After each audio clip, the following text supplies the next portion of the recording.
پہچانو۔ اب اس حدیث کا ترجمہ جو ہے مسلمانوں نے کر کے فارغ ہو جاتے، کیونکہ حدیث تواتر سے نقل ہوئی ہے، نہ صرف ہماری کتابوں میں مسلک اہل سنت بھی کوئی انکار نہیں، یعنی اتنا اس حدیث کی سند معتبر ہے، اتنے زیادہ طریقوں سے نقل ہو کے آئی ہے، اب یہ انکار تو کر نہیں سکتے، اب ترجمے عجیب و غریب کرتے ہیں۔ اب کیا ترجمہ جی، یہ جب سب یہ نظام کائنات جب سب حشر نشر ہو جائے گا تو جنت میں جائیں گے تو وہاں ہمیں جوانوں کے سردار جو ہیں وہ حسن و حسین کی صورت میں ملیں گے۔ تو بھئی جہاں تک جنتیوں کا تعلق ہے ان کے لیے قرآن میں لفظ اصحاب الجنہ آیا ہے، اہل الجنہ نہیں آیا۔ دیکھیے اب انہوں نے دعویٰ تو کر دیا ہے حسبنا کتاب اللہ، ہمارے لیے کتاب خدا کافی ہے، لیکن افسوس یہ کہ کبھی کتاب خدا کو بھی نہیں پڑھا۔ کتاب خدا کو ہی کبھی آنکھیں کھول کے پڑھ لیں تو پتہ چل جائے کہ جو جہنمی ہے ان کے لیے اصحاب النار، جو جنتی ہیں ان کے لیے اصحاب الجنہ، یہ اہل الجنہ جوانان جنت کے سردار ہیں۔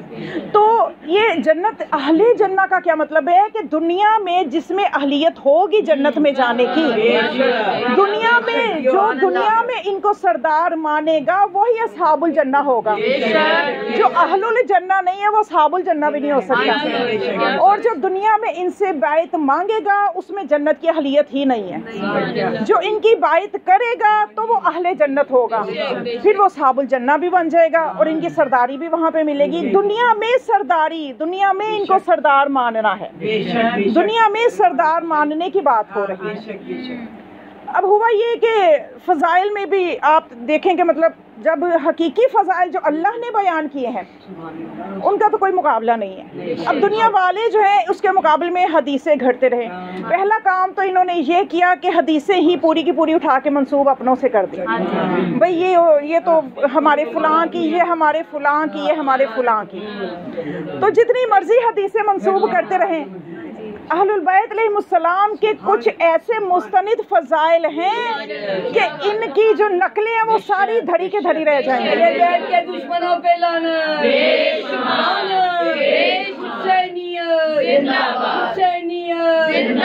کا کھانے والوں پہ لانا، کا گھر جلانے والوں پہ لانا، جو اس میں شامل ہیں ان سب پہ لانا، ان سب پہ لانا، حسینیت حسینیت، ارے حیدری حیدری حیدری، خدمت جناب سیدہ طاہرہ راضیہ مرضیہ حجاب کبریہ کی شان میں بلند سے بلند در صلوات۔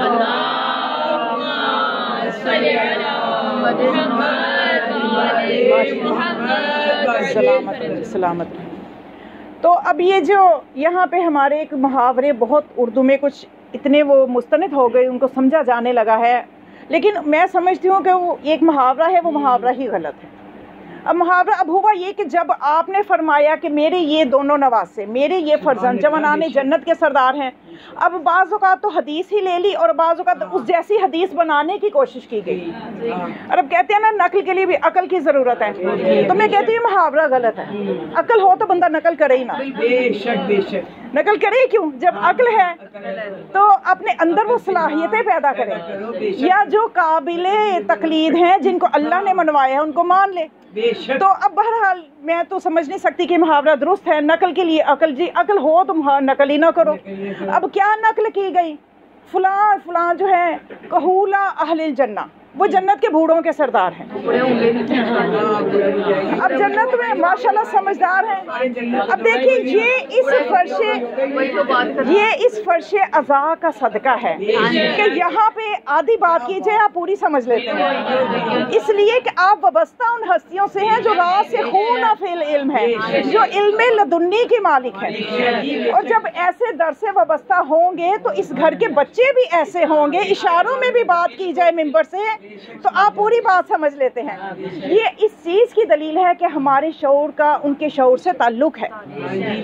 جب قلبی محبت ہے تو اس کے بعد روابط ایسے طے پا جاتے ہیں کہ جب بات اشاروں میں بھی، یہ صرف اس فرش عزا، اس درسگاہ کی خصوصیت ہے۔ تو اب جب وہاں پہ بوڑھے ہی نہیں ہوں گے، جیسا کہ آپ نے مشہور حدیث سنی نا رسول اللہ کی کہ ایک دفعہ جو ہے ایک ضعیفہ نے پوچھ لیا رسول اللہ سے کہ میں جنت میں جاؤں گی یا نہیں، آپ نے فرمایا نہیں، بوڑھے تو جنت میں نہیں جائیں گے۔ اب وہ رونے لگ گئی تو اس کے بعد جناب بلال نے روتے دیکھا تو گئے رسول اللہ کے پاس سفارش کے لیے، تو رسول اللہ نے فرمایا کالے بھی جنت میں نہیں جائیں گے۔ اب جناب بلال بھی رونا شروع ہو گئے کہ اب کیا ہوگا، اب کیا ہوگا، اب تو میں بھی گیا۔ تو پھر رسول اللہ کے پاس جب ان دونوں کی خبر پہنچی، آپ نے فرمایا جنت ایک ایسی جگہ ہے کہ وہاں پہ ہر کوئی جو ہے جوان ہو کے جائے گا اور اس کا کوئی بھی عیب ہوگا وہ یہی رہ جائے گا، بے عیب ہو کے جائے گا، عالم ہو کے جائے گا۔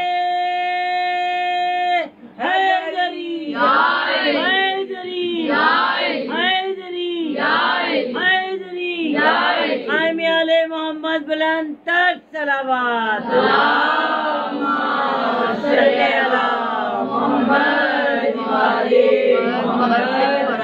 تو بھائی اسی بات پہ تو مناظرہ ہوا تھا نا محسن الحکیم کے ساتھ، اسی بات پہ مناظرہ ہوا تھا، 1968 کی بات ہے۔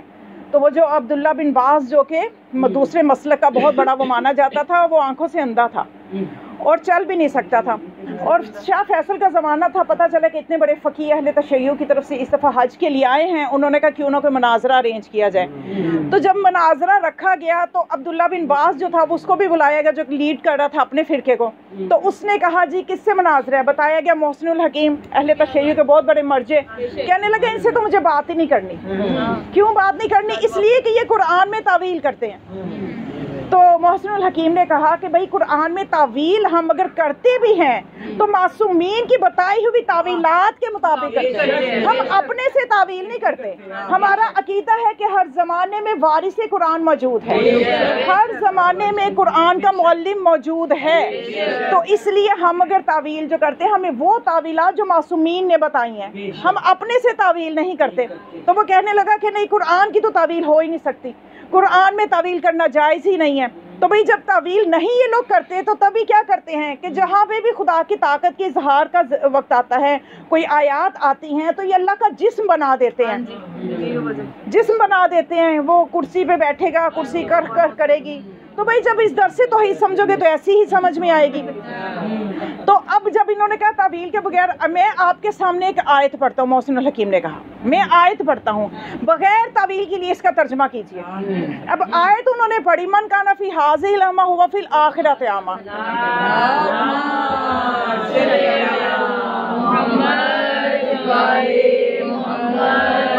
تو کیا فرمایا محسن الحکیم نے کہ جو اس دنیا میں اندھا ہوگا وہ آخرت میں بھی اندھا ہی اٹھے گا۔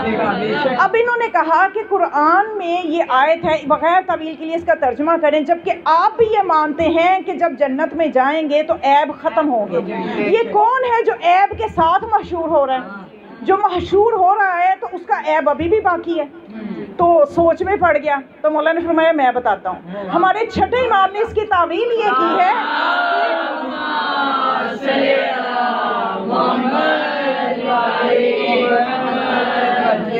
کہ دنیا میں جس کا دل ولایت علی سے اندھا ہوگا اور آخرت میں وہ آنکھوں سے بھی اندھا اٹھایا جائے گا۔ یہ اس کے اندھا ہونے کی تعویل ہے کہ جو دنیا میں ولایت علی سے اندھا رہے گا وہ آخرت میں آنکھوں کا بھی اندھا ہو جائے گا۔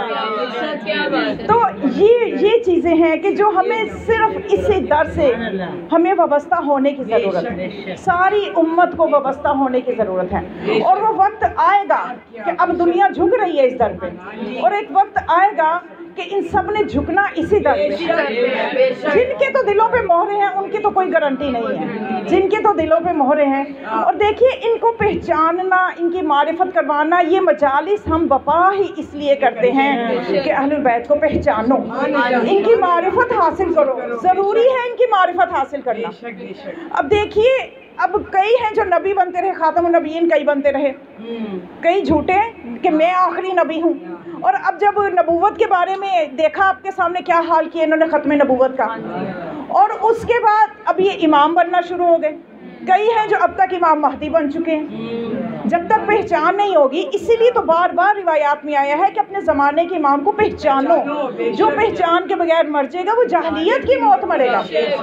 آپ کی نظر سے بھی کچھ ایسی چیزیں گزری ہوں گی کہ اب تو کوئی چیز چھپی نہیں رہتی، اب تو دنیا کے کسی کونے میں کچھ بھی ہو رہا ہے وہ سامنے آ رہا ہے۔ تو کئی ہیں جو امام مہدی بن چکے ہیں، بلکہ ایک علامہ جو ہے وہ اپنا واقعہ بتا رہے تھے کہ ایک جگہ وہ گئے اسکاٹ لینڈ، وہاں مجلس پڑھنے، انہیں فون آیا جب انہوں نے فون اٹھایا پوچھا کون ہے تو کہنے لگا میں امام زمانہ تمہارا وقت کا امام بات کر رہا ہوں اور میں آپ سے ملنا چاہتا ہوں. انہوں نے کہا اچھا آ جائیے مل لیں. غالباً علامہ نسیم عباس کا ہی واقعہ ہے. تو کہتے کہ جب وہ آئے ملنے کے لیے ٹائم مقررہ پہ وہ آ گئے, ان کے پیچھے ایک چھوٹے قد کا تھا انسان ساتھ, وہ بھی تھا, اس نے ایک فائل سی اٹھائی ہوئی تھی. تو جب بیل ہوئی کہتے میں کھولنے گیا, میں نے پوچھا 3 پیس سوٹ پہنا ہوا, میں نے کہا آپ کون ہیں؟ تو کہنے لگا کہ میں آپ کا وقت کا امام ہوں, میں امام زمانہ ہوں. تو پوچھا یہ پیچھے کون ہے؟ تو کہنے لگا یہ حضرت عیسیٰ علیہ السلام ہے. تو پھر اچھا پھر اندر تشریف لائیے, جا کے بیٹھے. اچھا جا کے جب بیٹھے تو کہتے ہیں کہ میں نے وہ جو سیکٹری بنے ہوئے تھے حضرت عیسیٰ, ان سے پوچھا کہ اے عیسیٰ مجھے یہ بتائیے ان سے بات کس زبان میں کرنی ہے؟ انگلش. کہنے لگے انگلش ان کو نہیں آتی.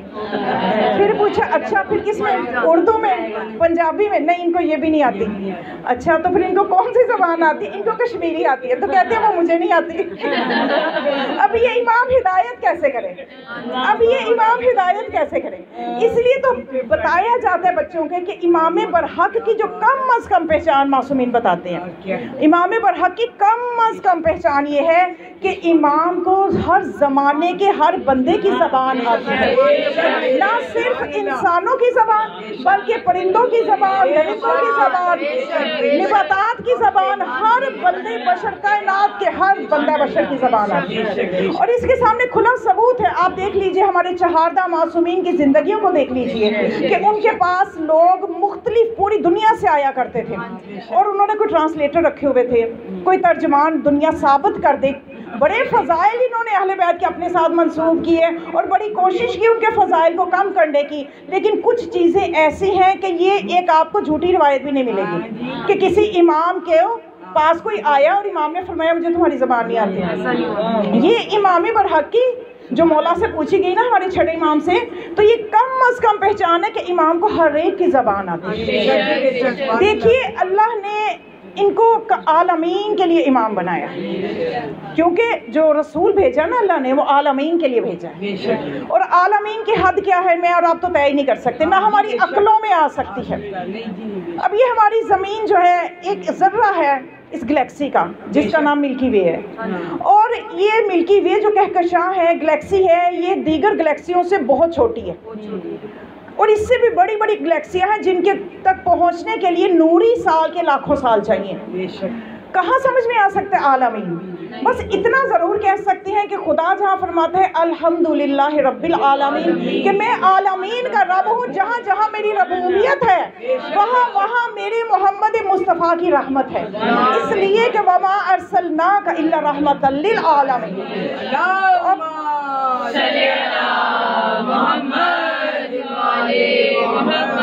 عالمین کے لیے رحمت بنا کے بھیجی. اب عالمین کو ہم ویسے سمجھ نہیں سکتے, ناپ نہیں سکتے, لیکن سمجھ میں آ گیا کہ جہاں جہاں ربوبیت ہے وہاں وہاں رحمت ہے, وہاں وہاں ہدایت کے لیے ہادی موجود ہے. اور جیسے نبی ہدایت کریں گے, جتنا دائرہ کار نبی کا ہوگا, جہاں جہاں وہ جس جس کے نبی ہوں گے وہاں وہاں یہ امامت کا سلسلہ, یہ امام ہوں گے, وہاں وہاں یہ امام ہوں گے. اب اللہ ان کو امام تو بنا دے, نبی تو بنا دے عالمین کے لیے. توجہ کیجیے, عالمین کے لیے نبی بنا دے, یعنی اختیارات اتنے زیادہ دے دیں, اتنا ہی زیادہ, یعنی ان کی ذمہ داری, ان کے جو تصرف پھر اتنا نہ دے, یعنی عالمین کا ان کو اتنا بڑا عہدہ دے دے, عہدہ دے دے. اب ہمارے یہاں پہ کیا ہوتا ہے, عہدے تو بڑے بڑے دے دیتے ہیں, اختیارات نہیں دیتے. تبھی تو یہ لڑنے بیٹھ جاتے ہیں کہ جی ہمیں عہدہ دیا, اختیار نہیں دیا, ہم کیا کریں, ہمارے ہاتھ باندھے ہوئے ہیں. اب خدا اپنے نبی کو, اپنے اوصیاء کو, نبی کے اوصیاء کو عالمین کے لیے ہادی بنائے, اتنا بڑا ان کو عہدہ دے, اور وہ محتاج ہوتے پھر زبانوں کے لیے.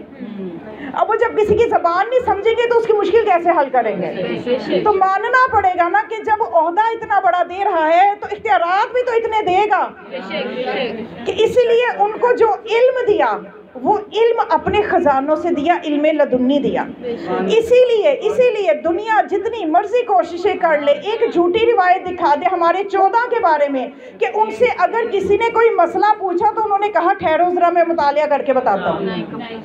ابھی سوال, بلکہ سوال بھی مولا آپ کو واقعات سامنے ہیں. میں اس امام کا قائل ہوں جس کی محفل سے میرے سوال سے پہلے میرا جواب آئے. تو یہ وہ ہستیاں ہیں کہ جو سوال بھی بتاتی ہیں جواب بھی بتاتی ہیں. محمد بلندر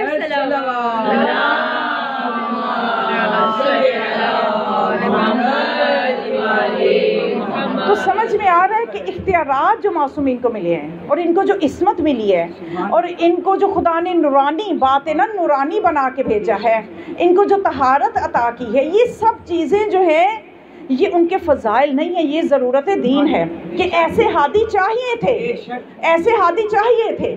کیونکہ اگر کوئی امام، کیونکہ خدا کا کام ہے شریعت قانون بنانا، امام اور رسول کا کام ہے اس شریعت کو پہنچانا، اور امام کا کام ہے کہ اس شریعت کی حفاظت کرنا، حتیٰ کہ جان بھی دینا پڑے تو دے دے، یہ امام کا کام ہے.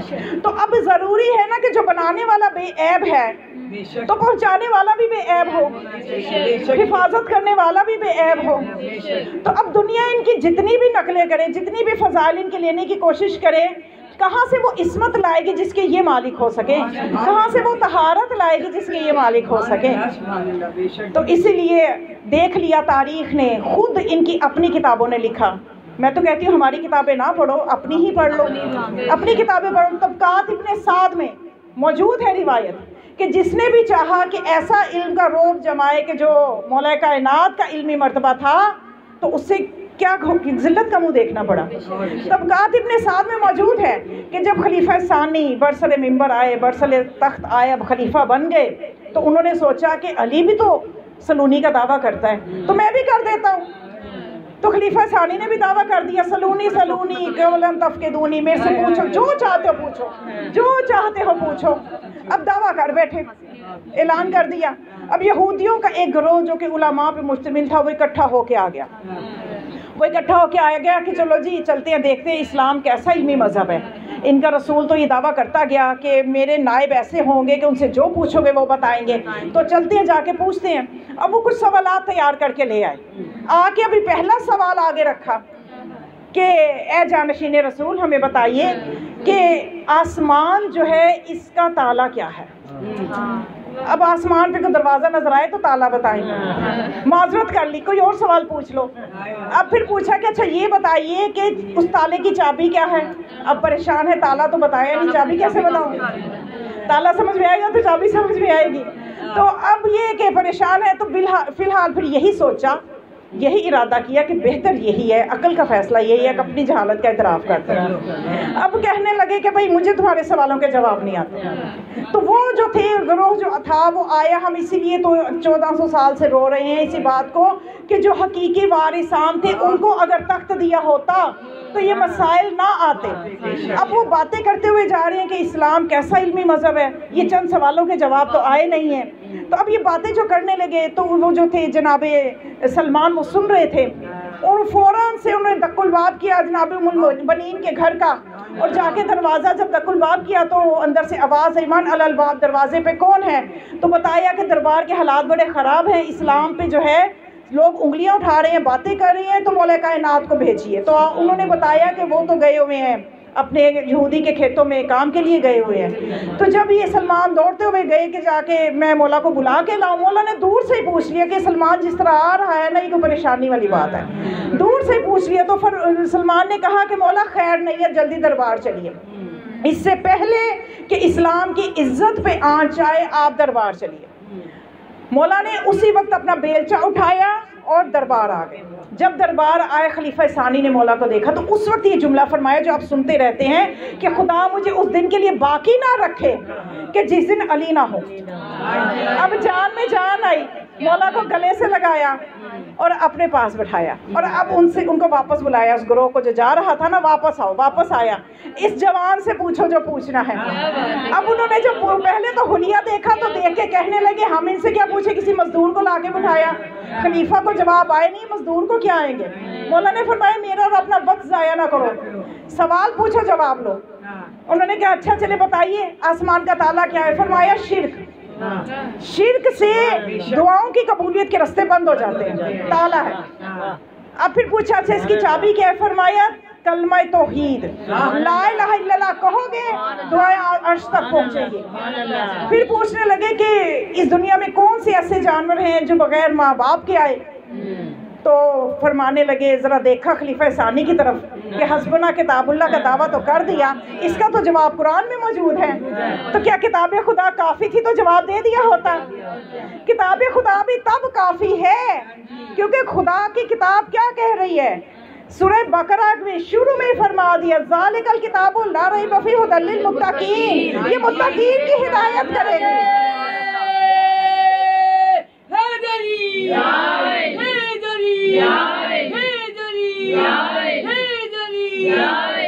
کائنات امیر المومنین کی شان میں بلند سے بلند تر صلوات اللہم صلی علی محمد۔ اور امام المتقین کو جب تک پہچانو گے نہیں تو متقی کیسے بنو گے؟ تو یہ ہدایت تھوڑی سی طبقے کی کرتی ہے یہ کتاب۔ متقین کتنے متقین ہیں؟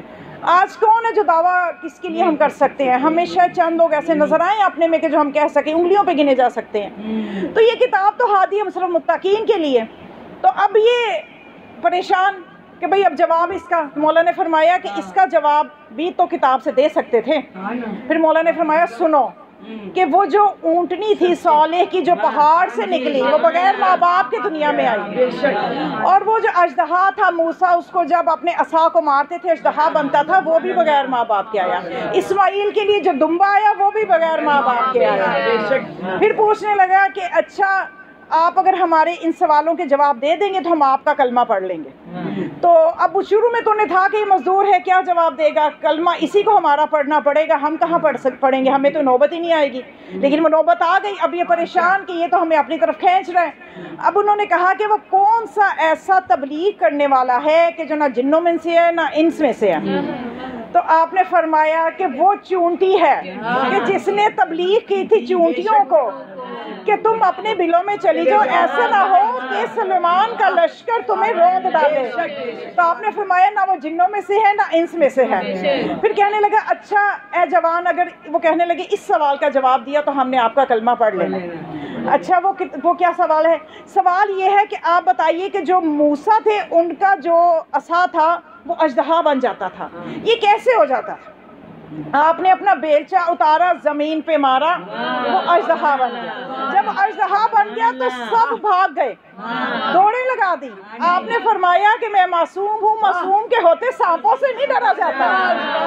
جب معصوم موجود ہو تو سانپ سے نہیں ڈرا جاتا، ڈرنے کی ضرورت نہیں ہے۔ بے وقوفو، یہ میرا بیلچہ ہے، اٹھایا کندھے پہ رکھا، پھر بیلچہ بن گیا۔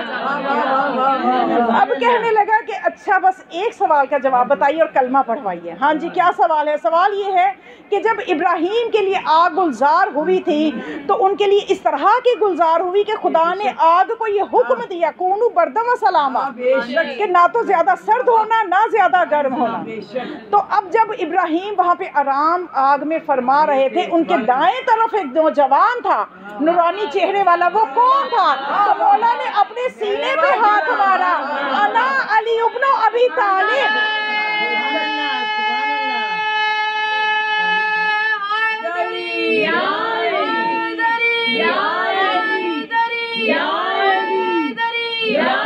مشکل کشا حاجت روا کی شان میں باواز بلند صلوات۔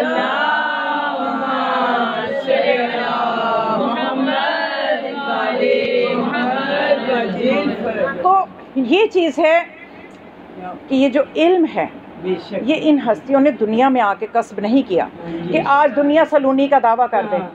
یہ دعوے کرنا زبان سے، اور بھی بعد میں آنے میں بڑے لوگوں نے کیا۔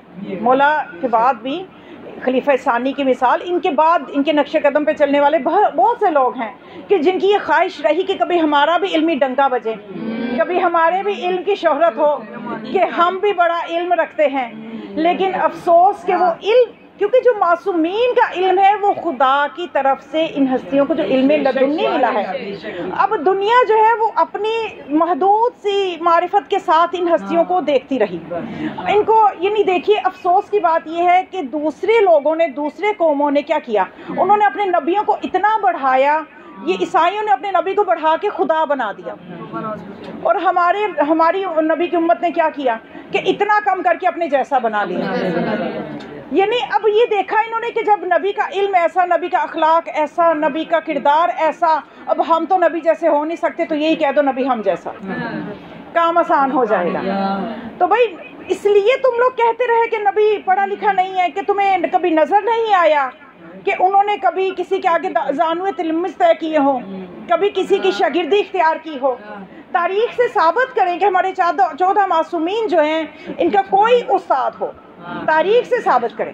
تو جب استاد نظر نہیں آیا تو یہ کہنا شروع کر دیا کہ یہ ہم جیسا ہے، کیونکہ جبکہ دیکھیے قرآن کیا کہتا ہے، قرآن دو طرح کے لوگوں کا ذکر کرتا ہے۔ ایک دفعہ قرآن ہمیں یہ کہتا ہے کہ جب تم اپنی ماؤں کے بطون سے نکلے، ما اخرجکم من بطون امہاتکم لا تعلمون شیئا، تو تم کچھ بھی نہیں جانتے تھے۔ پھر اس کے بعد قرآن کہتا ہے وما اوتیتم من العلم الا قلیلا، تمہیں علم بہت قلیل دیا گیا ہے، دیا ہی نہیں گیا، دیا گیا تو بڑا قلیل دیا گیا۔ اور دوسری طرف خدا یہ فرماتا ہے سورہ رحمان میں علم القرآن خلق الانسان، کہ پہلے علم دیا پھر انسان کو خلق کیا، پہلے علم دیا پھر خلق کیا۔ اس کے بعد فرمائے علمہ کا معلوم تعلم، اے میرے نبی تجھے جو چاہا سکھایا۔ پھر اس کے بعد سورہ جمعہ میں فرمائے هو الذی بعث فی الامیین رسولا یتلو علیہم آیاتہ یزکیہم ویعلمہم الکتاب والحکمہ، کہ میں نے ایسا نبی تمہیں مبعوث کیا ہے جو تمہیں قرآن و حکمت کی تعلیم دیتا ہے۔ بھئی جو تعلیم لے رہا ہے اور جو دے رہا ہے وہ برابر تو نہیں ہو سکتے۔ اب یہ الگ بات ہے کہ تم نبی کے لیے ویسا ہی ماحول چاہو کہ جیسا آپ لوگوں کے اپنے لیے ہوتا ہے، کہ بچہ جب تک کسی ادارے میں نہ جائے اس کو علم نہیں آتا، جبکہ یہ ہستیاں ہیں، ان کا مقام عظمت یہ ہے کہ ان کا جو علم ہے وہ اس کا انداز ہی الگ ہے۔ مولا کائنات جب ان کی علمی منزلت لوگوں نے دیکھی تو لوگ پوچھا کرتے تھے یا علی آپ کا استاد کون ہے؟ تو مولا علی نے اپنے ایک ہی استاد کا ذکر کیا، زکانی رسول اللہ زکن زکا، مجھے رسول خدا نے ایسے علم دیا جیسے دانا بھرایا جاتا ہے۔ اب کون ہے جو اس طرح علم لیتا ہے بتائیے مجھے؟ پھر کہتے ہیں یہ ہم جیسا۔ ہمیں تو علم آتا ہے کتابیں پڑھ کے، ہمیں تو علم آتا ہے سن کے یا پڑھ کے یا رٹے لگا کے، ان ہستیوں کو کیسے علم آتا ہے؟ فرماتے ہیں زکانی رسول اللہ زکن زکا۔ اب آپ نے یہ نہیں فرمایا کہ رسول اللہ نے مجھے کچھ کتابیں یاد کرائیں، مجھے کوئی درس یاد کروائے، بلکہ کیا فرمایا ایک اور موقع پہ جب پوچھا، ایک اور موقع پہ کیا منظر آپ نے بتایا، علمنی رسول اللہ الف باب من العلم، کہ رسول اللہ نے مجھے علم کے 1000 باب تعلیم کی ہے اور میں نے ہر ایک میں سے 1000 باب اور نکالے۔ تو اب دنیا نے جب وہ کیونکہ اپنے جیسا سمجھتی رہی نا، تو یہ سمجھ میں نہیں آیا ان کو کہ ان کو اپنے جیسا نہ سمجھو، ان کو اپنے پہ قیاس نہیں کیا جا سکتا۔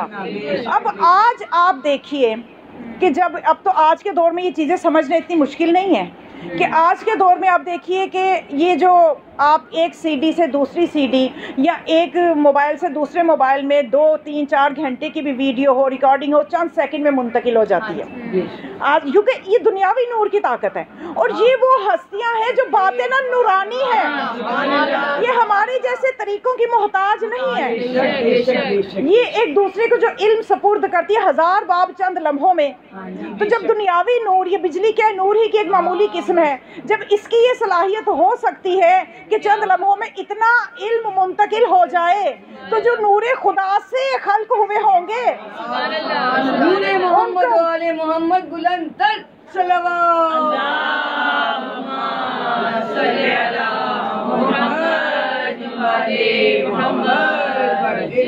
بس اس قسم کی چونکہ معرفت کی کمزوریاں ہیں، اور وہ کمزوریاں ہمارے اندر بھی پیدا کر دی گئی ہیں۔ اب ہمارے اپنے اندر اتنے مسائل ہیں کہ معصومین کی معرفت میں ہر کسی کی اپنی منزلت ہے، ہر کوئی جو ہے وہ اپنی علم، اپنی معرفت کے حساب سے ہی ان کو سمجھا ہے۔ اور دیکھیے معرفت کے درجے ہر ایک کے اپنے ہیں، ہر کوئی اپنے اپنے درجے پہ ہے۔ جتنا آپ معصومین کو سمجھنا چاہتے ہیں، ان کے قریب ہونا چاہتے ہیں، جتنا آپ کا عمل اچھا ہوگا، جتنا آپ میں طہارت ہوگی، کیونکہ قرآن کے بارے لا یمسہ الا المطہرون، قرآن کو سوائے مطہرون کے کوئی چھو نہیں سکتا۔ تو جو وارثان قرآن ہیں ان کے قریب بھی وہی ہوں گے جو طاہر ہوں گے۔ تو جتنا ان کی معرفت آپ چاہتے ہیں کہ ہمیں ملے، ہمیں اتنا پاکیزہ ہونا ہے، اپنے اعمال میں، اپنے کردار میں، اپنے باطن میں، اپنے ظاہر میں۔ اور یہ مغالطے آسانی سے ختم ہو سکتے ہیں جب ہم ان ہستیوں کو پہچان لیں گے، وگرنہ جو پہلے جو چیزیں باقی لوگوں میں پائی جاتی تھی ہمارے اندر بھی پیدا کر دی گئی ہیں. اور صرف یہ تھوڑا سا زاویہ بدلنے کی ضرورت ہے. ہمیں اپنا تھوڑا سا نا زاویہ علمی کرنا ہوگا. زاویہ جب ہمارا بصیرت کے ساتھ علمی زاویہ ہوگا تو ہمارے بہت سے آپس کے مسئلے بھی حل ہو جائیں گے.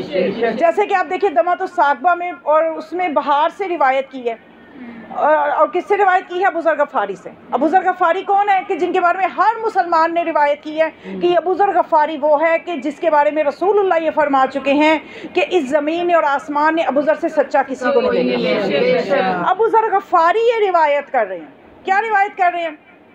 روایت بہار میں بھی موجود ہے, دمعۃ الثاقبہ نے بہار سے نقل کر کے وہاں پہ نقل کی ہے. تو کیا روایت ہے کہ ایک دن ابو ذر غفاری فرماتے ہیں کہ ہم سے رسول اللہ نے یہ فرمایا کہ ہمارے سامنے علی ہمارے درمیان موجود تھے, تو ہمارے سامنے یہ فرمایا کہ اے علی کل تم بقیع چلے جانا اور بقیع میں جا کے تم بلند پہاڑ پہ کھڑے ہونا, اور اس وقت تم سورج کو سلام کرنا. سورج تمہارے سلام کا جواب بھی دے گا اور کلام بھی کرے گا. سورج تم سے کلام کرے گا. اب یہ روایت کے حوالے بھی میں نے آپ کو بتا دی, اس لیے آپ نے ڈر کے نہیں سننا. اب یہ چلے گئے الگ صبح, جو رسول خدا نے پیغمبر اکرم نے وقت بتایا تھا, خلیفہ اول و ثانی جو کہ مستقبل کے خلیفہ بننے تھے, یہ بھی موجود تھے, یہ بھی ساتھ چلے گئے. اور یہ سب جا کے کہ آج دیکھیں کہ سورج کیسے علی سے کلام کرتا ہے. اب ہر کسی نے اس واقعے کو اپنی معرفت سے دیکھا, جیسے کہ اس وقت بھی آپ اپنی اپنی معرفت سے سنیں گے. تو جا کے جب مولا نے سورج کو سلام کیا, سورج نے جواب دیا, اور جب کلام کرنا شروع کیا تو سورج نے اس طرح سے سلام کا جواب دیا کہ آپ پر بھی سلام ہو, یا اول ہو یا آخر ہو یا ظاہر ہو یا باطن ہو, یا من بکل شیء علیم, اے وہ جو اول ہے, جو آخر ہے, جو ظاہر ہے, جو باطن ہے, اور جو ہر چیز کا علم رکھتا ہے. اب جو سورج کو بولتا دیکھا, جیسے وہ موسیٰ کے ساتھ گئے تھے, تحمل نہ کر سکے تھے تو اسی وقت خاکستر ہو گئے تھے, تو اسی طرح سے یہ بھی اب تحمل نہ کر سکے, بے ہوش ہو گئے. ہوش میں آیا, دیکھا علی تو وہاں نہیں ہے, اور یہ دوڑیں لگائیں رسول اللہ کی طرف کہ یا رسول اللہ آج تو بڑی پریشانی ہوگی. کیا پریشانی ہو گئی؟ آج تو سورج نے کلام کیا. تو آپ نے فرمایا میں نے تو کہہ دیا تھا کہ کلام کرے گا. تو کہنے لگے کہ نہیں, کلام تو کرتا, چلو ٹھیک ہے, ہم اس بات پہ حیران ہیں کہ اس نے علی کو وہ کچھ کہا جو اللہ کے لیے ہے, جو اللہ کو کہا جاتا ہے. بات صرف سمجھنے کی ہے. یہی سے ہوتا ہے نا کہ اس طرح کی چیزیں سن کے کوئی سمجھ جاتا ہے, کوئی ہو جاتا ہے اتنا اوپر, اس اپنے لیول کو غلط طرف لے جاتا ہے, وہ غالی ہو جاتا ہے, اور کوئی تسلیم ہی نہیں کرتا, وہ مقصر ہو جاتا ہے. جبکہ ہونا یہ چاہیے کہ مولا یہ فرماتے ہیں, کوکب دری میں بھی موجود ہے. کوکب دری حالانکہ آپ کے مناقب کی وہ کتابیں جو ہمارے نہیں ہیں, اہل سنت نے لکھی ہے, اس میں بھی موجود ہے. بس یہ دو چیزیں آپ سمجھیں, غالی اور مقصر کے چکر سے نکل جائیں. بہت آسان سا سمجھیے کہ اس ممبر کے تصدق میں آپ کو یہ دے رہی ہوں کہ آپ نے یہ دیکھنا, مولا یہ فرماتے ہیں کہ آپ نے ہمیں جو ہے نا, یعنی ہمیں نزلون عن الربوبیہ, ہمیں ربوبیت سے نیچے رکھو. بات ختم, اب آپ غالی نہیں ہو سکتے.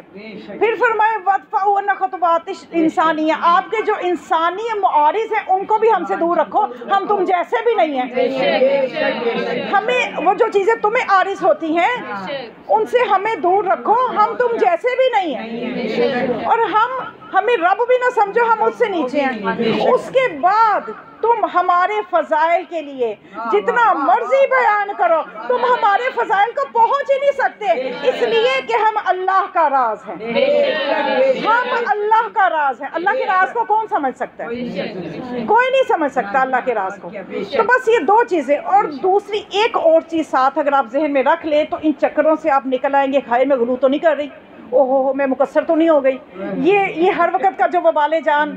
اب یہ سارے مسئلوں سے نکلنے کے لیے میں نے تو جو فارمولہ آپ کو بتا دیا, اور اس فارمولے کے ساتھ پلس ایک یہ چیز ایڈ کر لیں, آپ یہ کہیں کہ جب بھی آپ ان معصومین کے فضائل سنیں, ساتھ ہی عقیدہ آپ کے ذہن میں ہونا چاہیے کہ ان کے پاس جتنے فضائل ہیں, چاہے مردوں کو زندہ کر رہے ہیں, چاہے زندوں کو مردہ کر رہے ہیں, چاہے یہ کچھ بھی کر رہے ہیں, اشارے سے پانی نکال رہے ہیں, ان کے اشارے سے پتھر جو ہے وہ سونا بن رہا ہے, یہ جو کچھ بھی کر رہے ہیں, آپ یہ ذہن میں عقیدہ رکھیں کہ جو کچھ بھی کریں ان کے جتنے تصرفات ہیں وہ اللہ کے عطا کردہ ہیں، اور اللہ جو کچھ بھی کرتا ہے اس کی ذاتی ہے، اللہ کا تصرف ذاتی ہے، ان کا تصرف عطائی ہے، اور جب اللہ ان کو عطا کر دیتا ہے تو یہ بھی نہ سمجھے، میں نے کچھ بڑے بڑے جو ہے نا کیا اب میں کہوں علماء کو یہ چیز بیان کرتے سنا اور حیرت ہوتی ہے کہ ابھی تک ان چکروں میں پھنسے ہوئے ہیں کہ بھئی اللہ آپ یہ کرتے ہو، آپ شیعہ تو یہ کہتے ہو کہ اللہ نے علی کو یہ دے دیا، فلاں امام کو یہ دیا، فارغ ہو کے بیٹھا ہے۔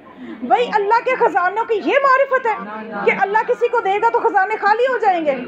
آپ کی پہلے توحید میں معرفت کمزور ہے، پہلے اپنی توحید درست کریں، پھر یہ ہستیاں سمجھ میں آئیں گی۔ تو آپ تو بھی توحید ہی خراب کر کے بیٹھے۔ اللہ کے خزانے دینے سے کم نہیں ہوتے، معصومین کی دعائیں تو کبھی پڑھا کریں کہ معصومین ہمیں جو دعائیں تعلیم کر رہے ہیں اس میں کیا فرما رہے ہیں کہ اللہ تیرے خزانے وہ ہیں کہ تو جتنا بھی دیتا ہے وہ وہیں کے وہیں رہتے ہیں، وہ ختم ہوتے ہی نہیں ہیں۔ تو اب یہ اللہ کی مرضی ہے کہ وہ جس کو چاہے جو مرضی عطا کرے۔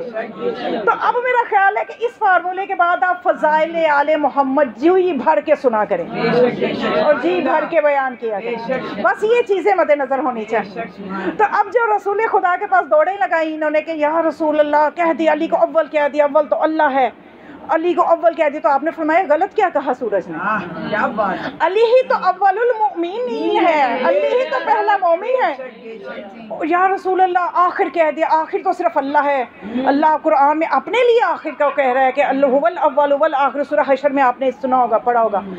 اچھا تو رسول اللہ نے فرمایا کہ صحیح کہا ہے سورج نے، علی ہی تو وہ آخر ہے جو میرے آخری وقت میں آخر تک میرے ساتھ رہے گا، تم تو چلے جاؤ گے سقیفہ میں، یہ علی ہی ہے جو آخری لمحے تک میرا ساتھ دے گا۔ یہ ان کو نہیں کہا تھا سقیفہ میں، یہ میں اپنی تشریح کر رہی ہوں۔ تو اور کہا کہ علی جو ہے وہ ظاہر ہے، تو پھر آپ نے فرمایا میرے تمام علوم کا ظہور علی سے ہو رہا ہے۔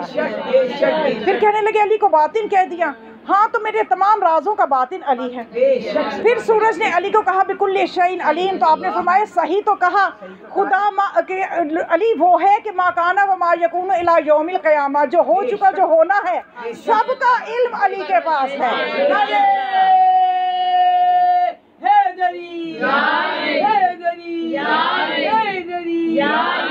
شاہ ولایت کی شان میں بلند سے بلند تر صلوات۔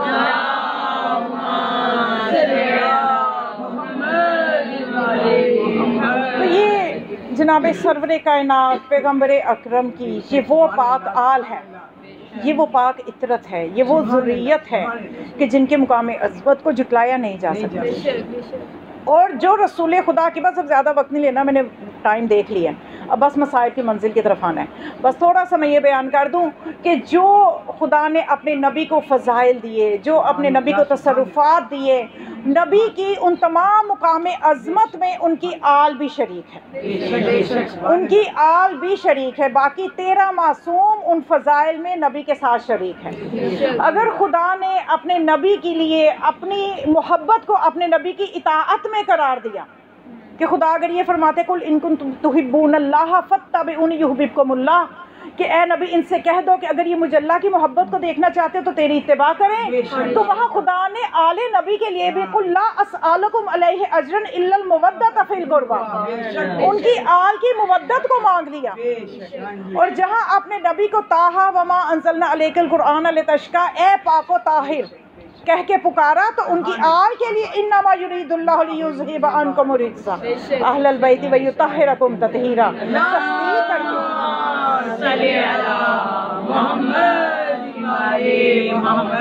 اور اگر نماز میں درود اپنے نبی کے لیے تو آل کے لیے بھی۔ اب مجھے ان مسلمانوں کی سمجھ نہیں آتی کہ یہ نماز میں جو درود پڑھتے ہیں وہ اور ہے، نماز کے بعد کا درود اور ہے۔ نماز میں نبی ان کو حاضر نظر آتا ہے، نماز کے بعد وہ نبی غائب ہو جاتا ہے، یعنی نماز میں درود پڑھے بغیر کسی مسلمان کی نماز قبول نہیں ہے، اور وہ درود آل پہ بھی پڑھنا ہے۔ نماز میں جو درود پڑھے اس میں صحابہ شریک نہیں ہے، نماز کے بعد جو درود پڑھتے ہیں صحابہ شریک ہو جاتے ہیں۔ یہ حیرت ہے، پتہ نہیں اب جب کہ یہ آیت جب آئی کہ اے میرے ان اللہ و ملائکتہ یصلون علی النبی یا ایھا الذین آمنوا صلوا علیہ وسلموا تسلیما، جب یہ آیت آئی تو اس کے بعد صحابہ رسول اللہ کے پاس آئے. یہ ہر ایک نے روایت لکھی اپنی کتاب میں. تو آ کے کہنے لگے کہ یا رسول اللہ یہ آیت آئی ہے کہ آپ پہ ہم سلام بھیجیں اور صلوات بھیجیں, تو وہ کس طرح سے بھیجیں؟ تو صاف صاف آپ نے فرمایا اللہم صلی علی محمد و آل محمد, بات ختم. یہی درود جو ہم نماز میں بھی یہی پڑھتے ہیں, ہم بعد میں بھی یہی پڑھتے ہیں. اور آپ نے ساتھ وضاحت کر دی من فرق بینی و بین آلی بعلا لیس فی امتی, کہ جو کوئی حرف علا کے ذریعے اللہم صلی علی محمد و علی آل محمد, حرف علا آئین لام یہ علا, اس کے ذریعے سے بھی میرے اور میری آل کے درمیان فرق ڈالے گا, وہ میری امت میں سے ہی نہیں ہے. یعنی آپ کو گوارا نہیں ہے کہ علا کا فرق ہو. تو اب ایک غلطی ہم بھی تھوڑی سی کر رہے ہیں درود پڑھنے میں آج کل نا, وہ تھوڑا سا شو بازی میں وہ تھوڑا سا انداز بنانے کے لیے میں سمجھتی ہوں کہ ایک تو ہم کیا کرتے ہیں کہ جی زہرا کو زہرا کرنا شروع کر دیا. اب زہرا کا مطلب اچھا نہیں ہے, میں بتانا بھی گوارا نہیں کر رہی. زہرا عربی کی کتابوں میں روایات پڑھیں, عربی بھی کتابوں میں, چونکہ آپ کا عربی کی کتابوں سے اتنا نہیں, آپ اردو کی کتاب میں میرے خیال زیادہ پڑھ لیتے ہیں, لیکن عربی کی کتابیں چونکہ میں نے تو پڑھی ہیں. زہرا ٹھیک ہے. دوسرا کیا کرتے ہیں, ایک طرز بنانے کے لیے اللہم صلی علی محمد و آل محمد. بھائی درمیان میں علامت وقف ہی کوئی نہیں ہے, تو آپ وقفہ کیوں دے رہے ہو؟ اور نہ تو سانس اتنا پھول جاتا ہے کہ آپ کہیں جی ہم نے سانس لینی, چھوٹا سا درود ہے, جامعیت ہے اس میں. تو بس یہ اللہم صلی علی محمد و آل محمد, یہ وہ درود ہے جو ہم سے مانگا گیا ہے. تو اب نماز میں کہیں گے السلام علیکم ایھا النبی, بعد میں کہیں گے کہ نبی کو تو سلام بھیج ہی نہیں سکتے. تو نماز میں نبی کو سلام بھیج, سلام تو زندہ کو ہی کیا جاتا ہے. نماز میں نبی زندہ, نماز کے بعد نبی زندہ نہیں ہے. مجھے تو یہ منطق ان کی سمجھ میں نہیں آتی. بہرحال خدا ہدایت کرے. تو یہ آل جو ہے یہ وہ ہے کہ جو درود میں بھی شریک ہیں, جو سلام میں بھی شریک ہیں, جو طہارت میں بھی شریک ہیں, عصمت میں بھی شریک ہیں, نورانی مقام نورانیت میں بھی شریک ہیں. تو جب تک ان کی معرفت نہیں ہوگی اس وقت تک ہم رسول سے محبت کا حق ادا نہیں کر سکتے. تو جب تک رسول کس سے محبت نہیں کرو گے تو اللہ تک کیسے پہنچو گے؟ اللہ نے تو فرمایا میرے نبی کی اتباع میں میری محبت ہے. بے شک. تو بس مومنات یہی چیز ہے کہ جتنی ان کی عظمت ہے, جتنا مقام عظمت اللہ نے سمجھایا, اللہ نے ہم سے مانگا اجر رسالت کے طور پہ. افسوس اس بات کا ہے کہ آج تک بھی دلوں پہ ایسی مہریں لگی ہوئی ہیں, ایسی مہریں لگی ہوئی ہیں کہ آج تک بھی اہل بیت کو سمجھ نہیں سکے.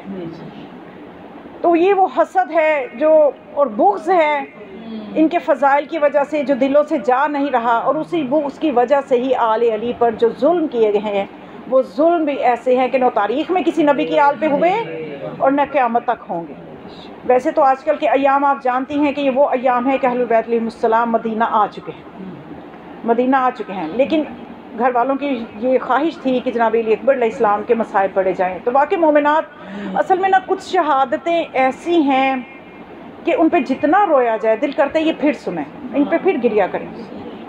ان میں سے ایک شہادت علی اکبر کی ہے, کیونکہ علی اکبر علیہ السلام کی جو شہادت ہے نا, یہ ایسی شہادت ہے کہ اس کا گھاؤ ابھی تک نہیں گیا. اس کا گھاؤ مولا حسین کے یہ جو زخم ہے نا, علی اکبر کی شہادت کا زخم, یہ نہیں بھرتا. تو اس لیے واقعا ضروری ہے کہ ہم, ضروری نہیں کہ صرف 10 محرم تک ہم نے یہ شہادتیں سنی تو ہم نے بڑا حق ادا کر دیا.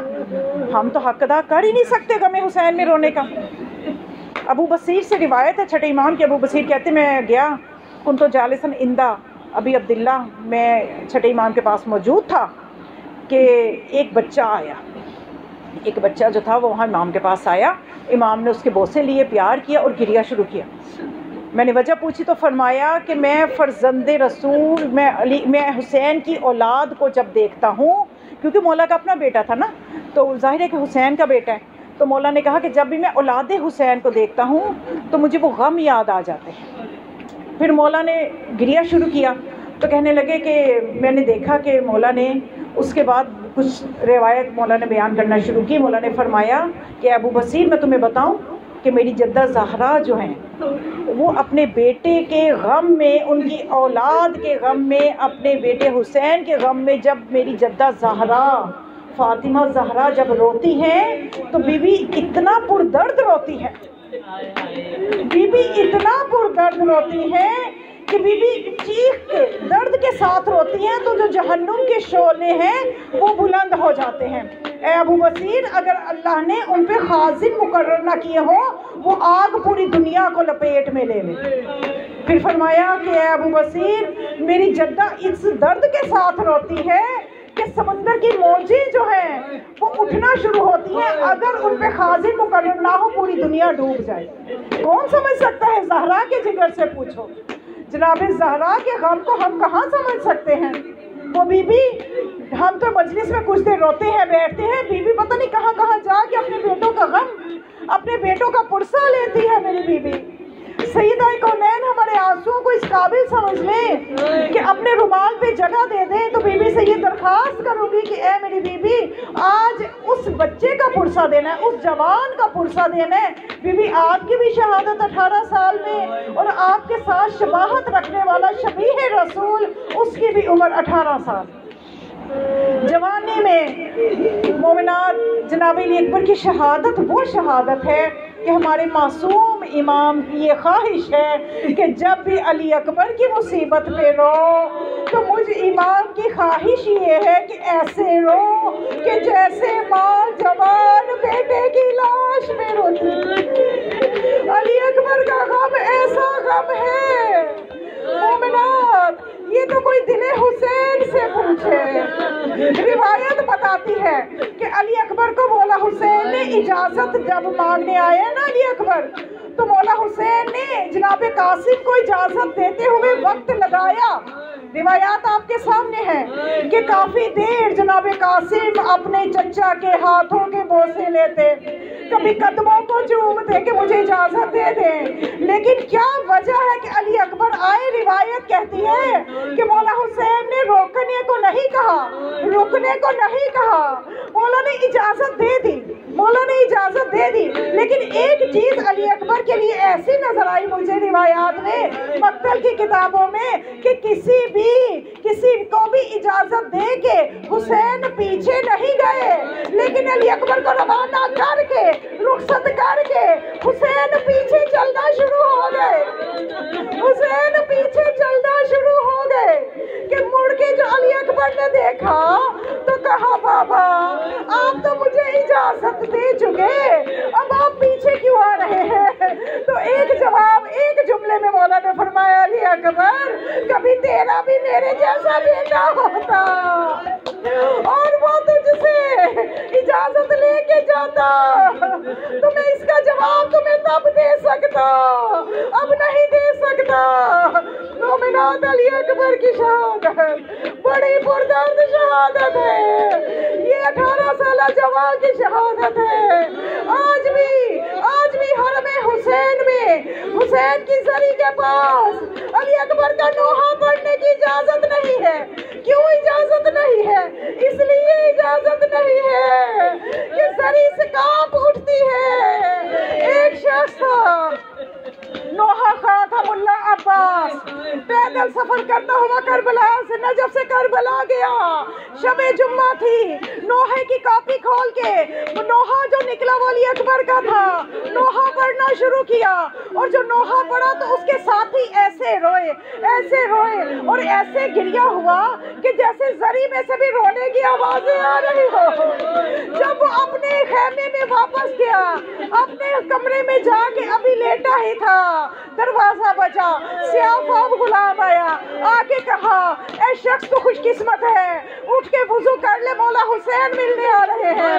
یہ میں کسی عام جگہ سے نہیں، آثار الحسین کتاب سے واقعہ بتا رہی ہوں، اور یہ اس شخص نے واقعہ لکھا ہے کتاب میں جس نے کربلا میں 50 سال مولا کے حرم میں مجالس پڑھی ہیں۔ وہ کہتا ہے کہ مولا مظلوم جب اس کے پاس گئے، وہ اٹھ کے استقبال کرنے لگا، مولا نے فرمایا تو بیٹھا رہے، تو تھکا ہوا ہے، تو تھکا ہوا ہے۔ میں کہتی مولا اپنے ظاہر کی تھکن کا کتنا خیال ہے، لیکن مولا میں کیسے بیان کروں کہ آپ کی معصومہ پہ، آپ کے بچوں پہ کسی کو ترس نہ آیا، کس طرح سے سفر کرتے رہے کوفہ و شام کے بازاروں میں۔ پھر مولا نے اس سے یہ فرمایا اے میرے ظاہر، اے ملا عباس میری یہ بات سن لے، اگلی شب جمعہ بھی تو میرے زری پہ آئے گا، لیکن میں تجھے کہتا ہوں میری زری پہ آ کے دوبارہ علی اکبر کا نوحہ نہ پڑھنا۔